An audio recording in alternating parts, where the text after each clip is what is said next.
How is everybody? We're doing great. We're having a great event. Thank you so much for being the moderator for this important end of day panel. I am going to head into the background. I'll be back when you're wrapping up to close out the conference for the day, okay? That would be great. Thank you very much, John. And thanks for all the work that you do and the fact that you keep this an open and free forum. It's done wonders to really advance the geospatial industry in Canada and connect the private sector now that I'm on the other side. Hello, attendees. One of the things that I'm going to say first and foremost is that I know that all of your thoughts and wishes are with the people of the Ukraine in their fight against oppression and tyranny. And we all hope that things come to a peaceful and speedy resolution in the Ukraine. And so on behalf of everyone here, I can only say Slava Ukraini. With that, I want to be able to jump into the meat of the discussion today because I'm very, very privileged to be moderating among some real giants and leading lights in the geospatial community, both globally and domestically. First, I'll introduce some of my clients, and then I'll turn it over to each of them to basically give a quick view of how it is they're going to enter into some of their thoughts. Barbara Ryan, who is with the World Geospatial Industry Council and gave an absolutely fantastic discussion this morning on, what is it, a lead panel discussion, Barb? This morning on GHGSat and the report that the WGIC did. For those of you that don't know Barb, Barb is one of the original ladies of Landsat. And we can actually thank Barb for her pioneering work to make Landsat data open and really helping to set a standard in the international community with respect to open data, particularly satellite data. The other things that you may not know is that she was the executive director of the Group on Earth Observation based out of Geneva for a number of years, where she led the revitalization of GEO, and is also working with Al Gore in his efforts to create a digital Earth to help combat climate change. So Barb comes with some very impressive bona fides. Arthur Berrill, who some of you may not know, is with Royal Dominion Securities, RBC Bank. But Arthur is also a bit of a Canadian legend. He worked with DMTI Spatial here in Canada, and he was a senior executive there. He has also sat on the boards of Tecterra, who many of us know in the innovation community and the grant and the funding community here in Canada. And I believe he also worked with Spatial 9, if I remember correctly, Arthur. I remember your name from many years ago at the Geospatial Advancement Conference, I think. Gosh, that must be 10 years ago now. And Arthur also has many patents in the geospatial business line. We have Kumar Navulur, who is a colleague and friend with whom I traveled in India many years ago as we went on I think it was actually a Canadian, a Team Canada mission, but somehow Kumar, he manages these wonderful abilities to sneak in as a Canadian, even though he is an American, with Maxar and the Maxar Foundation. And it was a real pleasure to have Kumar, who I believe has graduated from IIT, which is an extremely prestigious university in India. I think he then went on to MIT and had worked at Maxar, and also owns a number of patents that he tells me about, but then swears me to secrecy on pain of death. Kumar, it's really good to see you, my friend, and I'm looking forward to your chat, especially given Legion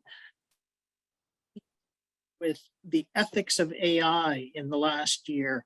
I think there's, with the name like Legion and ethics of AI, it kind of seems like it's a bit of a paradox. So I'm going to be really interested as you come around that. And last but not least is Mark Carmichael, also another friend. So all of these people on this panel are good friends. Mark is with MDA, which is a Canadian icon in the geospatial industry and a global leader with respect to C-band radar.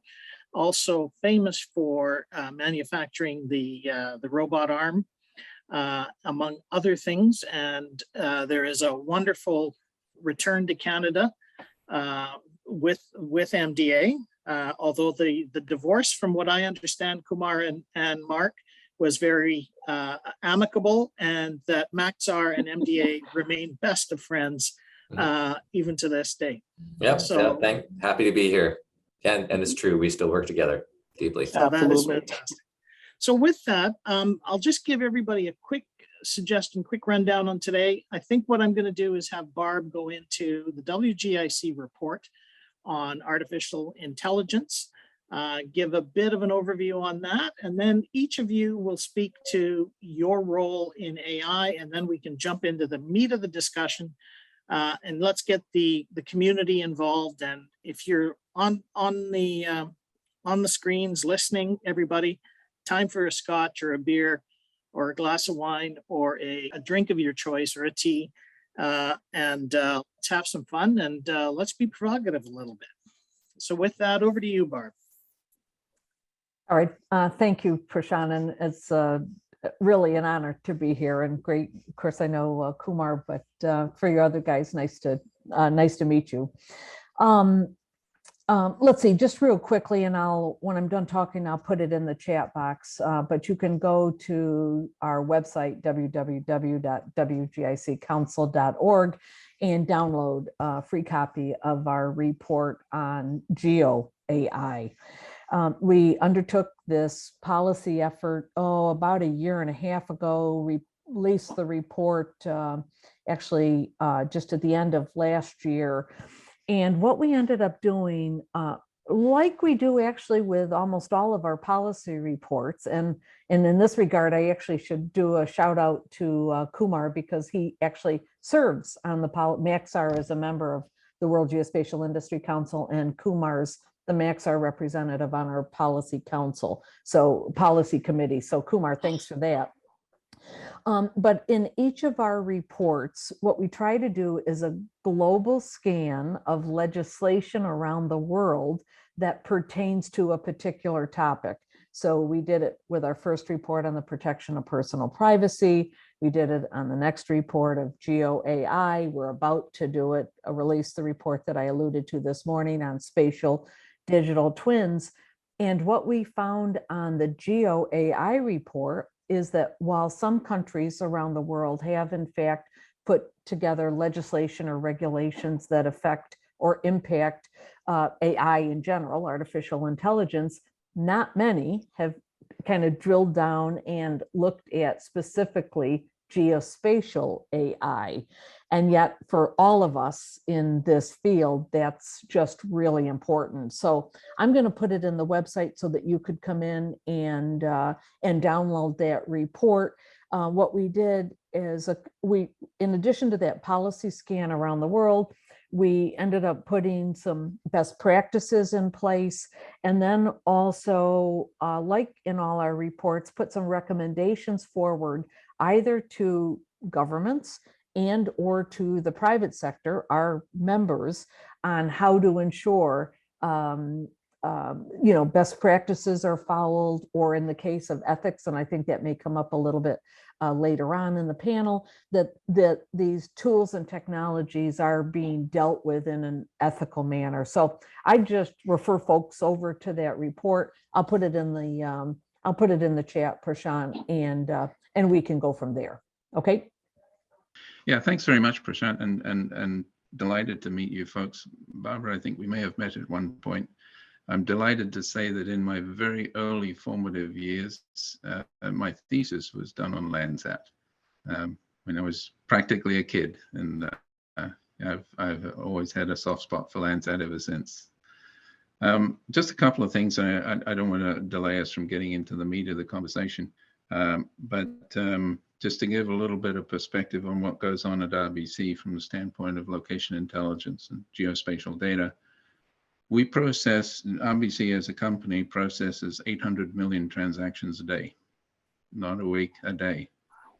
And 92% of those transactions have a spatial component to them, meaning that there is an enormous, enormous untapped potential in in pretty much every decent sized bank around the world for that location intelligence / geospatial study to gain traction. And so I'm fortunate enough to be in a very rich area, walking into an opportunity like that where the bank has really not unfurled its real potential. Couple of other useful pieces of information. We do run a lot of the bank based on AI, based on machine learning models. Some of those models are now bringing in location as a part of the feature set for the model. And I can reliably say that every model that we've actually built and put into production, everything from property valuation all the way down through loan adjudication, models that of amazingly complex pieces. Every time we've included location as a part of the model, it has been the top feature. It has always been the key indicator feature. So that's a very compelling piece of evidence that space is not just destined to grow, it's destined to explode. When the really big players bring in the huge number of transactions that they have, organizations like the telcos, like the big financial companies, they're all bringing this to bear. And so we're on the verge of something I think is quite spectacularly large. Bob, I apologize that I missed your presentation this morning. We are actually working on a digital twin as well, for fairly obvious reasons, because we want to tie the virtual aspects of the bank's business into the physical aspects. That's a link that is at best tenuous right now. And so that's a space that we're exploring with considerable enthusiasm. And just to give a little perspective, every time I'm asked about the digital twin, I roll out an example that I thought up. If RBC changed the 5-year fixed interest rate for mortgages, would that have an effect on climate change? Right now, we can't answer that question. But with a digital twin, we could. I'll pass it back to you, Prashant. Okay, well, I'm stuck between connecting what's going on in my head with my mouth right now, because that is absolutely astonishing, Arthur. And I really look forward to it. Kumar, why don't we get into where you're at these days and the Legion and ethical AI. Awesome. Thanks, Prashant. By the way, I went to Purdue, so I wish I could take credit for MIT, but I'm a proud Purdue Boilermaker. So, and thanks, Barb, for the shout out. So from a Maxar perspective, you saw the video, our next generation satellites, Legion, they'll be going up later this year. And we'll be collecting data almost 15 times a day, depending on where you are. But the question about AI in general, why do we need AI? Today, we have around 125 petabytes of data, and we are gathering the petabytes every year. So human cognition by itself, you need thousands or millions of analysts to go through this data. So almost 7+ years ago, we started investing in AI. We developed our own proprietary platform called DeepCore. The reason I use the word a platform is it's actually, you can bring in your own models, or we have developed around 100+ models that can detect around 130 different types of objects. These objects could be planes, cars, trucks, you name it. And we also made sure that as we basically talk about Earth intelligence, not only we are processing electro-optical data from our satellites, we have extended that to synthetic aperture radar. We have also trying to apply AI ML to full motion video. So if I use the word multi-int, that's where we're taking AI ML to get those insights that are more interesting to us. So from a DeepCore perspective, one of the things we have been doing is we have an online platform called SecureWatch. We have been monitoring around 5,000 airports, 4,000 railroads, and 6,000 shipyards, where anytime we get an image, our satellites collect a picture, we're able to run these AI ML and identify the patterns of life happening there.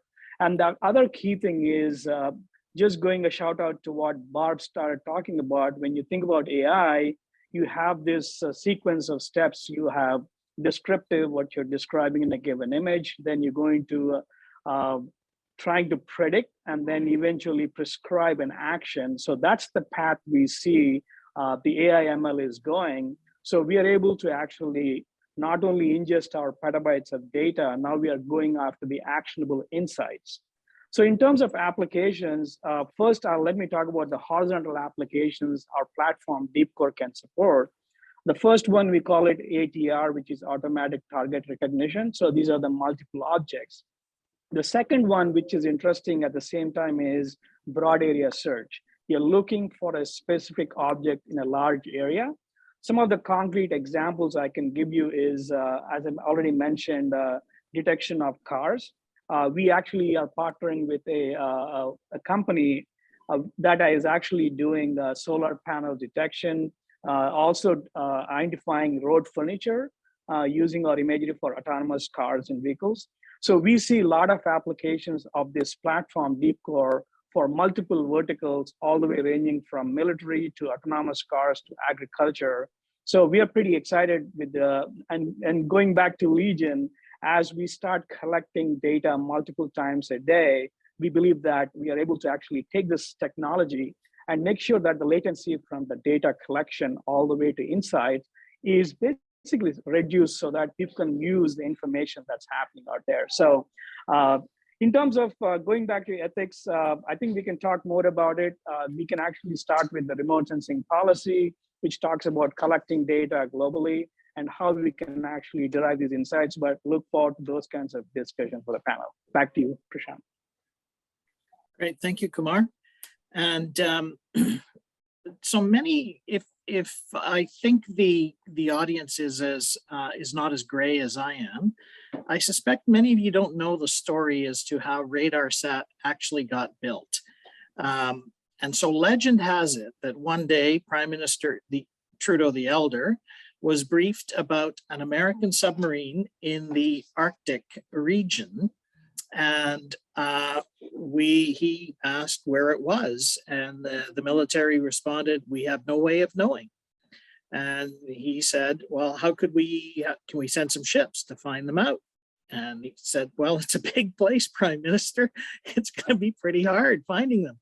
The best way to do it is if we had a satellite that could see through fog and see through clouds." And that's the story of how RadarSat essentially got built, was this desire for detection of and protection of sovereignty. And we certainly see this happening again these days, the current geopolitical situation, with Kumar and his gang providing images that everyone is watching on newscasts. And Mark, I suspect you guys are probably busy doing really interesting stuff, and we'd love to hear what MDA is up to these days.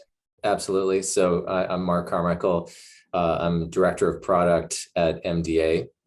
And I lead the Maritime product line in MDA. And so MDA is the owner and operator of RadarSat 2. And we built RadarSat 2 and a number of other, so RadarSat Constellation mission, we built that for the Government of Canada, which they own and we operate for them.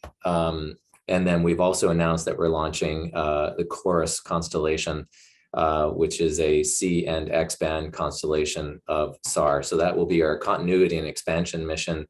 And I think there's a session coming up on Chorus. I think it's tomorrow, actually. So SAR is in the DNA of MDA, and a lot of the things we have built out and capabilities we've developed is in the strong areas where SAR is really critical and valuable and contributes. So, yeah, I've been in the remote sensing industry for like 20 years, doing all kinds of different things. I worked on satellite ground stations for Maxar, for QuickBird 2 and Worldview 1, 2, 3, and then moved into product. And what's exciting about this new role that I've been doing for the past couple of years is that MDA has tremendous IP in all these different areas. So machine learning, one of them, but also analytics around SAR, and machine learning in SAR is one of our deep specialties. And being a product manager, you get to like bring that IP out of boxes and put it into services and make it available to our customers. And the kinds of services that we are focused on, and particularly in maritime, is all actionable intelligence, near real-time delivery.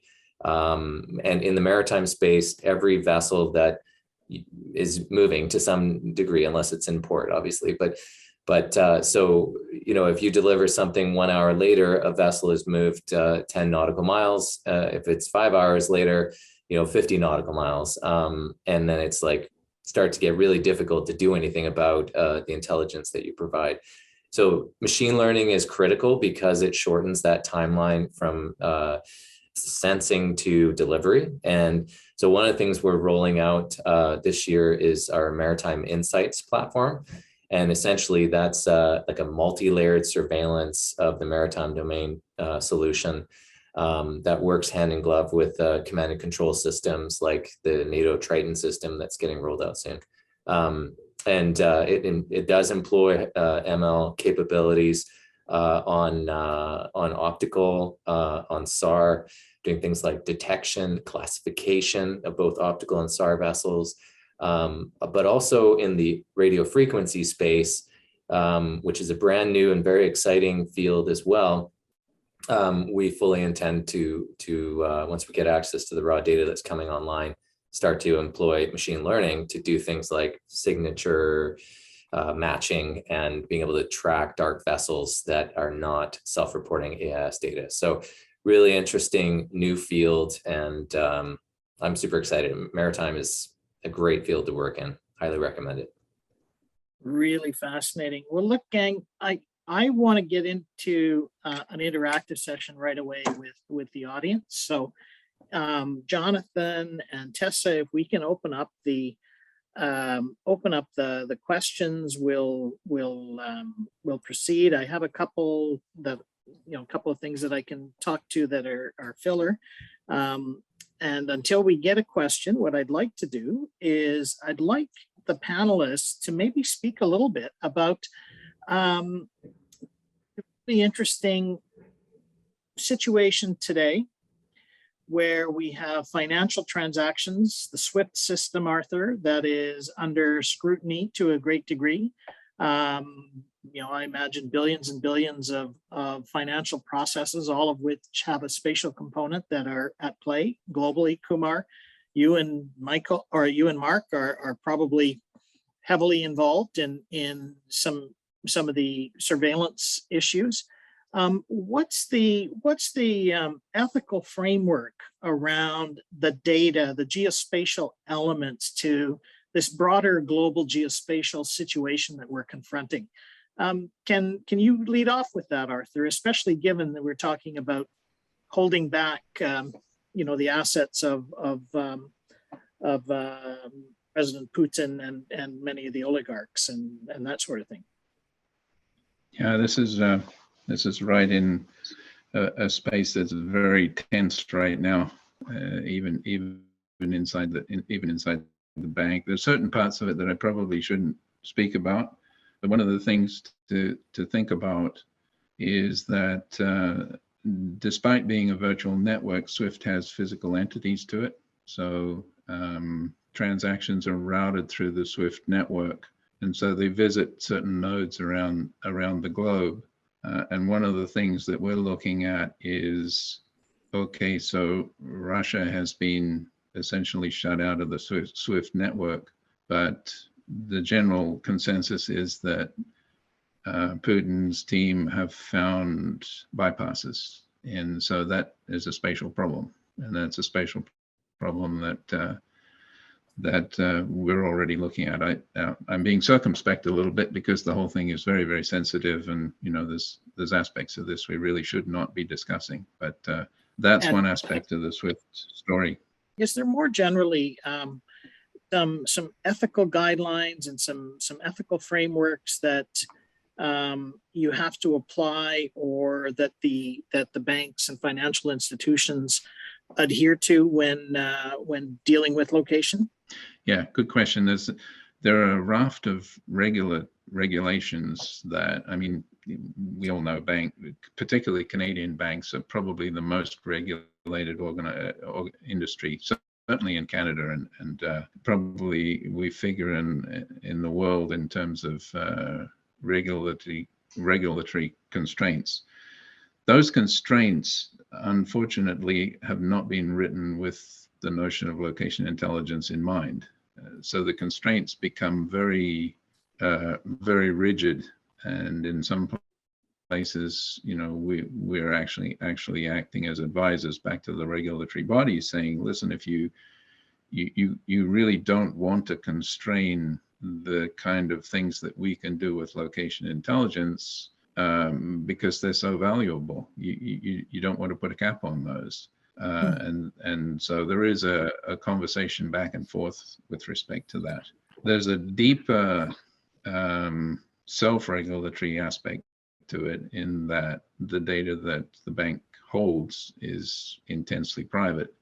The insights that you can derive from it are potentially, you know, those are things that people might get all stressed about. Counterbalancing that is that if you're going to trust an organization in Canada, the bank's probably a very good one to trust, because you trust it with your life savings, you trust them to make money for you. Your bank advisor is probably one of your more trusted people outside of your family. So there's a balance there that we walk, and within the bank there are all kinds of organizations. There's a chief privacy office. There's a reputation risk organization. All of those things factor in the process before anything is exposed to the outside world. And I should probably pause there and have somebody else have a chance at it. Fascinating. That really morphs very nicely into sort of the policy world and the research that's going on.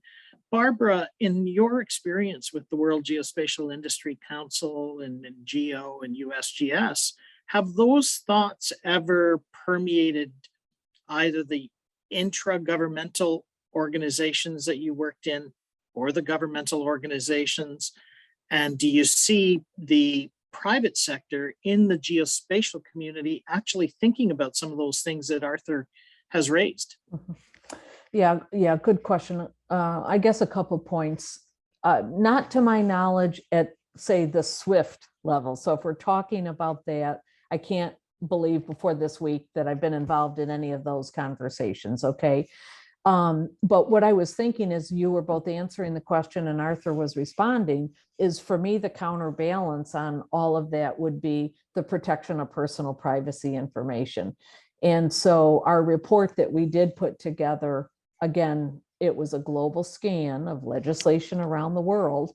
And at that time, now this was probably 2 years ago, we used GDPR, so the European regulation on the protection of personal privacy, as the baseline. So depending on where you sit, it was either the most comprehensive or the most prescriptive, but all the other legislation around the world on the protection of personal privacy was compared to GDPR. So we've got a nice table in the report that you can look around the world, and if they had policy legislation, there was a nice spreadsheet on how it does it tick all the boxes that GDPR has.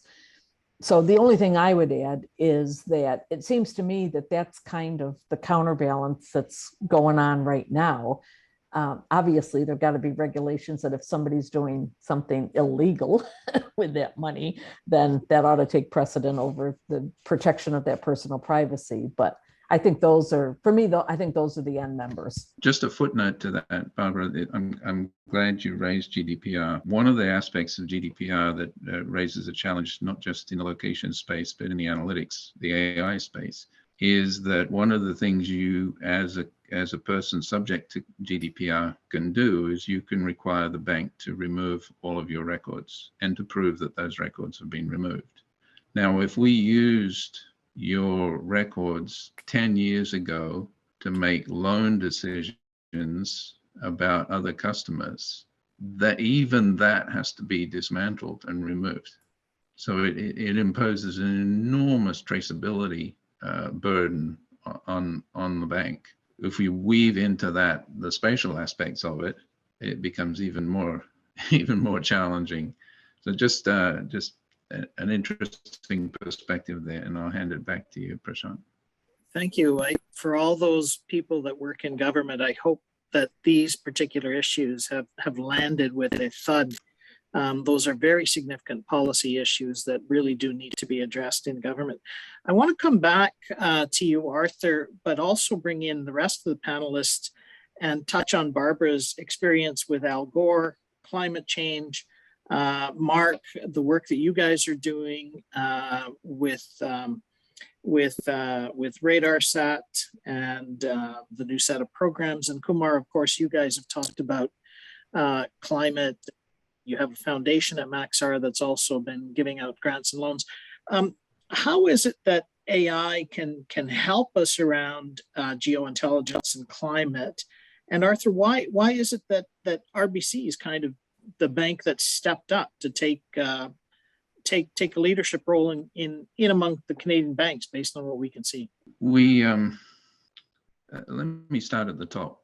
From the CEO down in RBC, there's been a recognition of the impact of climate change, and very early on, I don't think this is unduly boasting. We took a view that with the data set that we have and the understanding of behaviors that we have and the depth of understanding just drawn from the data that we have, just the data that we have, we should be able to adopt a leadership position with respect to climate change mitigation. And with that premise in mind, we set about pushing the location intelligence aspect of this. If you think about it, there's not very much in studying climate change or looking into mitigation efforts in climate change. There's not much there that is not location intelligence. All these horrible things in the atmosphere happen somewhere. There's a place for them. And obviously we don't have the comprehensive view of the data in that area. So we've been extremely busy reaching out to imaging specialists and remote sensing specialists and even our own location intelligence specialists, looking for all of the collateral that we can bring together to make predictive choices with respect to climate change. 2 years ago, we set ourselves the target, RBC set itself the target of $100 billion in sustainable finance within 5 years. So we hit that within 1 year. So now we've made it 500 billion in the next 5 years, and pretty much guaranteed we'll hit that in a year as well. So it is definitely an investment. It's a large amount of money to play with. So I hope that all of the industry participants in the forum are listening. Yeah. And as Tom Cruise would say in that famous movie, that seems to be a target-rich environment. Over to you, Mark. Yeah, I would say that, I mean, your dollar values are huge and make me feel weak and small. But so when it comes down to, say, down at the industry level, places where we're using machine learning in the climate world is in, say, subtle forest change, where people are cutting down small groups of trees. And if you have an organization that needs to protect conservation areas in the tropics, like a pulp and paper company, for example, like we've done a long series of contracts with Asia Pulp and Paper was one good example. And essentially using SAR only that sees through clouds and, you know, is very reliable imaging, you can actually do detection of subtle deforestation. And, you know, Asia Pulp and Paper had this situation. They got in the crosshairs of Greenpeace for the practices around the conservation lands. And then they came to us to help them solve that problem, to show that they were preserving their lands. But part of the processing, which makes it difficult, is that there's so many changes that occur in these lands that sometimes it's flooded, sometimes it's got, you know, natural falls, etc. So if you want to do that over the entire tropics from 37 to 37 north and south, like the only way to do that is through a automated or highly semi-automated process that can do the entire globe with thousands and thousands of images per week or day.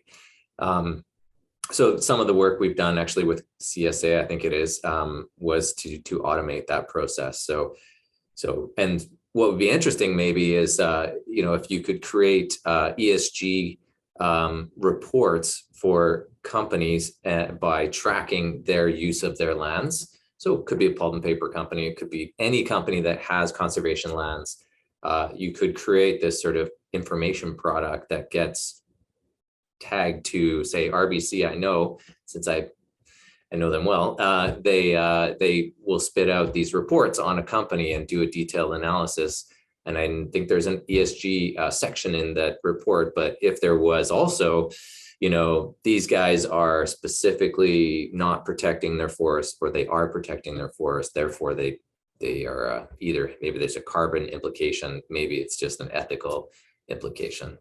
That's what machine learning can allow you to do. Things that are just inconceivable. You need an army of people, but not anymore. Thanks, Prashant. Let me quickly answer the previous topic you brought up. One of the things with the commercial imagery is that it's unclassified data that can be shared with the United States, military, allies, and so on. So we actually have a news bureau that is curating some of the content that's relevant for what's going on in Ukraine and providing it to the media and other people. So going back to the ethics is that we want to provide the right information to the right people at the right time. So that's something Maxar is doing. And thanks to the whole ESG topic is something our CEO talked about in the latest earnings call. So in terms of climate change, AI, ML, they starts with what we call high resolution land cover. So we are using AI ML to extract and then do the change detection. For example, mangrove forests are very important for carbon sequestration. So you now are able to monitor are the mangrove forests growing, shrinking, because that has a direct impact on the climate change. That's part one. Second thing we have been doing is, as our Senior Vice President Dan Nott talked about, we are going into 3D. So when you talk about mapping the world, this is especially important for elevation across the globe. Now we have an elevation for every 50 centimeter, eventually 30 centimeter of the globe. So when you talk about all the disaster response or even modeling on what's going to happen, just the sea level rise, this 3D model will be very helpful in understanding what is the potential impact. By the way, if the sea level raises by what scientists are predicting, there will be trillions of infrastructure that will be affected based on that. So I think this is where we are using AI ML techniques to do that. And then lastly, a lot of people don't know this, but Maxar offers what we call weather desk. It's actually a climate forecasting model. This is where we use a lot of the machine learning to forecast what's happening. And as things change quickly, now we have that additional capability where we're able to forecast and say, this is what we expect in a given area, giving people time. I mean, we even forecast for an entire year so that gives that capability for people to prepare for the disasters that are coming. Yeah. Great. Just two things real quick to maybe build on that, Prashant, is one, just tying off something Kumar said, well, two things Kumar said. One, he talked about 3D, as did Dan this morning. But the point is, you want to move to 4D. You want to do all of this 3D in time to bring the fourth dimension in. And so I really liked Kumar's characterization of just about the state of the art with AI ML right now, is maybe it's traditionally been descriptive and then largely predictive. But you want to get to that third state of prescriptive and actually start prescribing actions that we need to take if we really want to modify human behavior to tackle something like as big as climate change. So for me, those two things are important. Continue the transition, descriptive, predictive, prescriptive, and bring time in. I mean, because that's the world we live in. That's the world we live in. It's just that our organizations, split up that world domain by domain, and we just got to bring it back together. So Barb, I think that really sort of comes back to one of the early points that Arthur made about answering the question of what's the impact of climate change if you make an adjustment to the 5-year fixed rate in terms of interest. It's predictive, it's prescriptive, it's analytical, it's descriptive at the same time. So I think what's really interesting for those of us that have been in the geospatial industry to see how it is that the banking industry, which is lateral to what our industry has been, is actually thinking of some of these time and space issues in a much more holistic way than our industry, where we get caught into our silos and we still have this lexicon of, is this a certain kind of data infrastructure versus another, or is this a certain type of EO versus another? That we do have a question from the audience. We've had a couple, and I've woven them into the questions that I've asked. We have heard the term geospatial, location intelligence, and geointelligence. Are these terms being used to mean the same thing? And with that, panelists, I think that if once we get to the end, that'll be the end.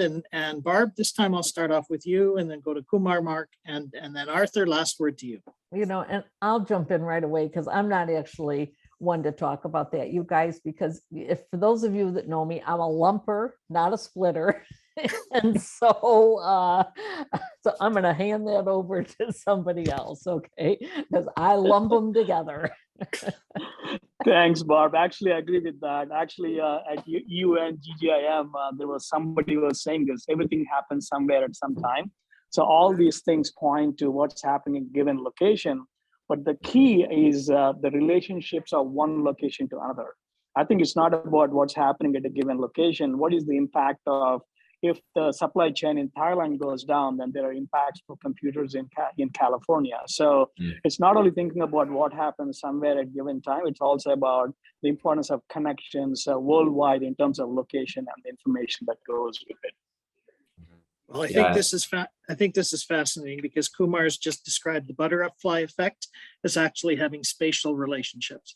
Mark, I would say that being very focused on the end users and the customers, like what is their real mission, and I think that's why these stories from Arthur resonate so much. I would like to part by just saying a couple needs that I see in the ML market is more data scientists and more ML experts coming into the market. So more university engagement. We did a project with SFU, and this is awesome. We need to do more projects like that where they bring ML expertise and then we hire them. And I hope we're going to close on a new guy soon on that. So yeah, thank you. I've been very deliberate, particularly in the bank, with separating the idea of GIS from the idea of location intelligence. Because what happens in the bank is they say GIS, geographic information systems. We know about information systems, and the billion-dollar numbers start rolling. So I've been very, very careful to keep it as designated as location intelligence, because they understand the notion of intelligence and they understand the notion of deriving intelligence from the data. Fascinating. And we have one final comment from Vern Singh Roy, who is known as a bit of a master in terms of EO. And he said, let's coin a new term, EOspatial, for satellites. But my friends, let's not take Vern's bait on this one, because EOspatial is really the name of his consulting company. So I caught you on that one, Vern. With that, Jonathan, back to you, and we can have you wrap it up, I guess. Fantastic. Thank you so much, Prashant. Thank you, panelists, Barb, Arthur, Kumar, Mark. Thanks so much. That was a fascinating discussion. Really appreciate you sharing your insights with the community. Okay, so that's going to be it for the first day of GeoIgnite 2022. We had a really good day. Thanks everybody for being here. We're going to be starting up tomorrow.